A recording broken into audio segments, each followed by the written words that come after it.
Hello बच्चों। तेनू academy में आप सबका स्वागत है। तो आज हम लोग जो कक्षा 2 की सारंगी पाठ्य पुस्तक है उसकी पाठ 3 को हम लोग अध्ययन करेंगे, जिसका नाम है माला की चांदी की पायल। माला की चांदी की पायल। ये जो कहानी है, ये किसके द्वारा लिखित है? ये लिखित है एनी बेसेंट के द्वारा। तो इस कहानी की संदर्भ की बात करें तो माला की चांदी का पायल कहानी एनी बेसेंट के द्वारा लिखित है। यह कहानी एक छोटी सी नटखट लड़की का है जिसका नाम माला है। ठीक है, जिसका नाम माला है। माला की शरारतें माला को शरारतें करने का बहुत शौक था। माला शरारत करती थी और उनकी शरारत का ही यहाँ पे वर्णन किया गया है इस कहानी में। तो सबसे पहले हम लोग कहानी को पढ़ते हैं, बाद में हम लोग अर्थ भी साथ साथ जानने की कोशिश करेंगे। तो यहाँ पे कहानी है माला की चांदी की पायल। ये देखो माला है। हुस, माला बिल्ली को डराती। हे, वह अपनी नानी को डराती। धप, वह अपनी छोटे भाई को डराती।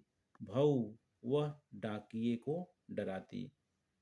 इसका अर्थ है माला की शरारतें कभी भी नहीं रुकती थी।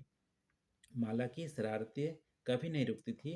वह अपने घर की बिल्ली को हुस कहकर डराती थी, तो कभी अपने नानी को हे कहकर डराती थी, तो कभी अपने छोटी भाई को धप कहकर डराती थी, तो कभी अपने जो डाकिया वहाँ पे आता था उनके घर उनको भौ कहकर डराती थी। इस तरह से जो माला थे ये अपने शरारती हरकतें से सबको तंग भी करती थी और सबको हंसाती भी थी। अब अगला पेज है यहाँ पे। एक दिन एक दिन माला की माँ उसे एक छोटी सी डिब्बी दी। माला, यह तुम्हारे लिए है, वे बोली। माला ने जल्दी से डिब्बी खोली, जिसमें उसे मिली नीले कागज में लिपटी प्यारी सी चांदी की पायल। उन्हें पहनकर वह पूरे घर में घूमने लगी। छिक छिक छम, छोटे छोटे घुंघरू झनकते। छिक छिक छम, अब माला जहाँ भी जाती सब जान जाते। छिक छिक छम, माला की हुस से पहले बिल्ली कूद गई। अब इसका अर्थ है माला के शरारती स्वभाव से सभी परिचित थे। इसकी इन शरारती हरकतें को दूर करने के लिए एक दिन माला की माँ ने उसे एक छोटी सी डिब्बी दी, जिसमें एक प्यारी सी चांदी की पायल थी। वह पायल इतनी सुंदर थी कि माला ने उसे पहने बिना न रह सकी। जैसे ही चांदी की पायल मिली, माला ने तुरंत पहन लिया। पायल पहनने के बाद माला ने घर के अंदर ही घूमना शुरू कर दिया। उसकी पायल के घुंघरुओं से छिक छिक छम की ध्वनि सुनाई देता था। अब वह जहाँ भी जाती उसके पायल के छिक छिक छम की ध्वनि से पहले ही जान जाते थे कि वह आ रही है, इसलिए पहले से लोग सावधान हो जाते थे। अब जैसे ही माला बिल्ली के पास जाती थी तो उसके पायल से छिक छिक छम की आवाज़ आती थी, तो बिल्ली माला के हुस कहने से पहले ही कूद जाती थी। ठीक है, ये बिल्ली है, माला की हुस कहने से पहले ही कूद जाती थी। छिक छिक छम, माला की हे से पहले नानी पलट गई। छिक छिक छम, माला की धप से पहले छोटा भाई भाग गया। छिक छिक छम, माला की भौ से पहले डाकिया निकल गया। छिक छिक छम, अब माला किसी को डरा नहीं पाती, तो ऐसे में माला ने क्या किया? उसने अपनी चांदी की पायल उतार दी। अब अर्थ देख लेते हैं यहाँ पे। माला के पायल के छिक छिक छम की ध्वनि से अब नानी उसे हे कहने से पहले ही पलट जाती थी। हे कहने से पहले पलट जाती थी।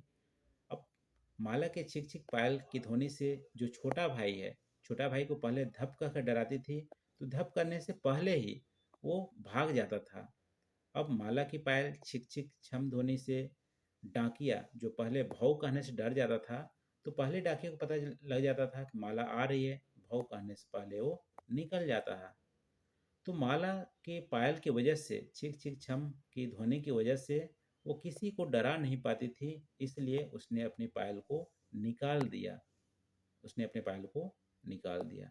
ये कहानी है एनी बेसेंट के द्वारा लिखित है। अब हम इसके अभ्यास प्रश्न की ओर जाते हैं। पहला है, माला सभी को क्यों डराती होगी? माला सभी को क्यों डराती होगी? देखो, माला एक शरारती लड़की थी। उसका शरारती स्वभाव था और सबको डराने में उसको मजा आता था। इसलिए वह सभी को अलग अलग स्वरों में अचानक जाके डराती थी और हंसी मजाक करती थी। प्रश्न दो, माला से सभी क्यों डर जाते थे? माला से सभी क्यों डर जाते थे? माला चुपके से पास जाकर जोर से अजीब आवाज निकालती थी। जैसे छोटे भाई के लिए धप बोलती थी जाके, तो छोटा भाई डर जाता था। नानी के लिए होए बोलती थी तो डर जाता था। तो इस तरह से चुपके से आवाज निकालती थी, अजीब आवाज, इसलिए लोग डर जाते थे। तीसरा है, पायल उतारने के अतिरिक्त माला और क्या कर सकती थी? देखो, पायल क्यों उतारी? क्योंकि छिक छिक छम की ध्वनि सुनाई देता था, इसलिए पायल उन्होंने उतार दिया माला ने, कि उनसे नहीं कोई डरता था। तो पायल में जो ध्वनि की आवाज़ आती थी वो घुंघरू से आती थी। तो माला को पायल के जो घुंघरू है, घुंघरू को उतार देना चाहिए था। घुंघरू को उतार देना चाहिए था, उसके पायल को नहीं। घुंघरू को उतार के भी वो, देखो यहाँ पे है, घुंघरू यदि निकाल देती तो घुंघरू निकालने से पायल में जो छिक छिक की आवाज़ है वो आना बंद हो जाता। तो ऐसा वो कर सकती थी। चौथा यहाँ पे, माँ ने माला को पायल क्यों दी होगी? माँ ने माला को पायल क्यों दी होगी? माँ ने माला को पायल इसलिए दी थी ताकि माला के पास आने का पता चले, सबको पता चल जाए और उसकी शरारती स्वभाव से सब डरे नहीं। ठीक है, इसलिए उन्होंने पायल दी थी। पायल देने से छिक छिक छम की आवाज़ आती थी, जिससे उसकी शरारती स्वभाव पहले ही पता चल जाती थी, लोग नहीं डरे, इसलिए उन्हें पायल दी थी। अब है यहाँ पे, माला की माँ ने उसे क्या दिया था? ठीक है, माला की माँ ने उसे क्या दी थी? चांदी की पायल। चांदी की पायल दी। दूसरा प्रश्न है, माला ने पायल क्यों उतार दी? सही उत्तर चुनिए। माला ने पायल क्यों उतार दी? क्या उसने उतारा कि पायल माला को चुभ रही थी? नहीं, पायल माला को नहीं चुभ रही थी। पायल ने सभी को माला के आने का पता चल जाता था। पायल से सभी को माला का आने का पता चल जाता था। हाँ, बिल्कुल यही सही है, इसीलिए उतार दिया। पायल की आवाज़ से सभी को बहुत मज़ा आता था? नहीं, ऐसा नहीं है। एक पायल खो गई थी, बस एक ही पायल ही रह गई थी। नहीं, ये भी हमारा कारण नहीं है। माला ने पायल इसलिए उतार दी क्योंकि पायल से सभी को माला के आने का पता चल जाता था। तो हमारा दूसरा यहाँ पे सही हो जाएगा। इन ध्वनियों को सुनिए और उन्हें शब्दों में लिखने का प्रयास कीजिए। घंटी की ध्वनि कैसे आती है? Ton ton ton. पायल की ध्वनि छन छन। ठीक है, पायल की ध्वनि कैसे आती है? छन छन। शंख की ध्वनि पौ पौ। डमरू की ध्वनि डम डम। ठीक है, डमरू की ध्वनि डम डम। डम डम ध्वनि भगवान महादेव का डमरू की ध्वनि है, डम डम। अब अगले पेज पे चलते हैं। माला किस किस को डरा रही थी? माला किस किस को डरा रही थी? माला बिल्ली को डरा रही थी और छोटे भाई को डरा रही थी, नानी को डरा रही थी। इसके अलावा जो डाकिया था उसको भी डरा रही थी। विराम चिन्ह का सही प्रयोग करते हुए नीचे दिए गए वाक्यों को अपनी कॉपी में लिखिए। क्या लिखना है यहाँ पे? क्या माला को नई पायल मिली? क्या माला को नई पायल मिली? यहाँ पे क्वेश्चन वाला चिन्ह हो जाएगा। क्या माला को नई पायल मिली? माला पायल पहनकर पूरे घर में घूमने लगी। यहाँ पे विराम चिन्ह हो जाएगा। ठीक है, माला पायल पहनकर पूरे घर में घूमने लगी। तो यहाँ पे इस तरह से विराम चिन्ह लगाना है। आओ बूझे पहेली, माला की चांदी की पायल खो गई है। अक्षरों को जोड़कर माला की चांदी की पायल बनाइए। रेखा खींचकर शब्दों को जोड़िए। देखो, माला की चांदी की पायल लिखना है तो मा ला। अब की कहाँ पे है? की आपको यहाँ पे है। की चांदी। अब चा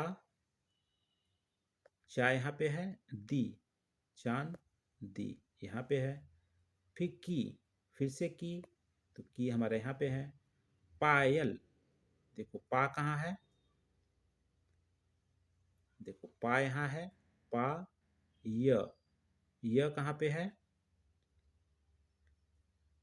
पा यल य और फिर ल। ठीक है। माला की चांदी का पायल आप ऐसे बना सकते हैं। माला तो एक हो गया और की हमारा यहाँ पे हो गया। चांदी चा और दी ये हो गया। ठीक है। और पायल तो पा य और ल। ठीक है। तो इस तरह से आपको जोड़ना है यहाँ पे माला की चांदी की पायल। तो ये रहा बच्चों, आज हम लोग अध्याय 3 को हम लोग यहाँ समाप्त किए, माला की चांदी की पायल। आपको वीडियो कैसी लगी आप हमें लाइक करके बताइएगा वीडियो का। और अभी तक चैनल को सब्सक्राइब नहीं किया है तो प्लीज़ चैनल को सब्सक्राइब कर लीजिए। थैंक यू बच्चों।